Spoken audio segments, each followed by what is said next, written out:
I'm Charles T. I'm a father, I'm a toy collector, I'm a bicycle enthusiast. I have this podcast with Ramon Bautista called Wala Nang Intro Intro, and I work at Autoplus Sports as the General Manager.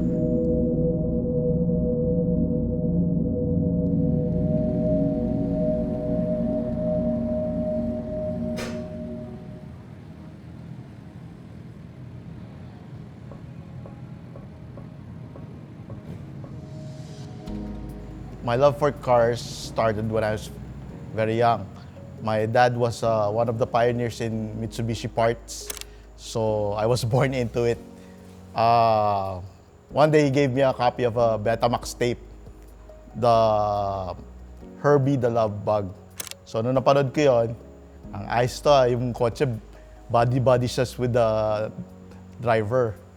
Tapos during the 80s, napanood ko rin yung Knight Rider. So ganun din yung concept, man and machine. So parang doon nagkaroon ng, parang yun na nag-kickstart sa fascination ko with cars talaga, yung pop culture.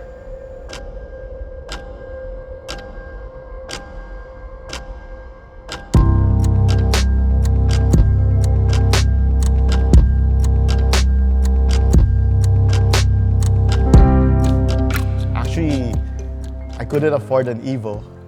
So my dad, he gave me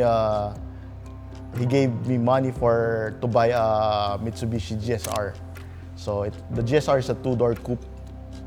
It was sold in 1997. Then eventually, I had to sell the car. Tapos I moved on to other cars, Civics, BM, some other cars.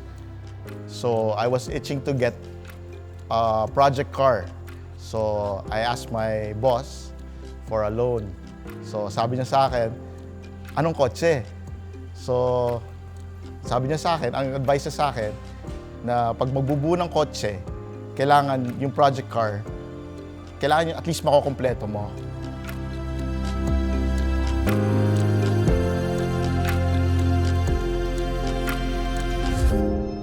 Actually, boss ko nakahanap nito. So, he told me, "Oh, Charles, gusto mo magbuo ng ng Assemvolution? Okay lang ba sa'yo?" So, syempre, I grabbed the opportunity and ayun na siya ngayon.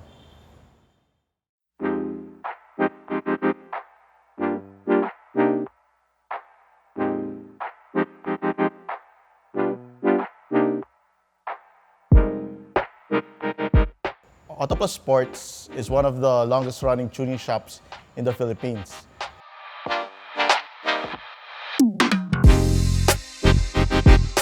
It was established by my boss, Mr. Carlos back in 1995. It brought in products like 5-Ziegen, Mugen, and other JDM goodies.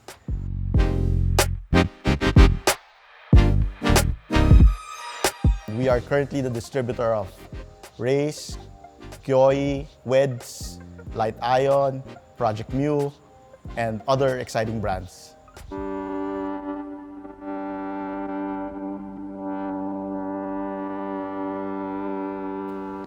Advice na mabibigay ko for the young guys na gusto maging career tong kotse is to persevere, read a lot, talk to competent people, get advice from them, be creative, be a good person when it comes to cars. Kasi nobody likes yung mga pabibo sa kotse, even before. So no one will respect you kung you're just for the clout. So you have to be really passionate about these things. Kasi I wouldn't be here if it wasn't from my childhood, growing up. You have to learn talaga. You have to be creative. You have to have your own identity when it comes to cars.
backstage, that shit tryna get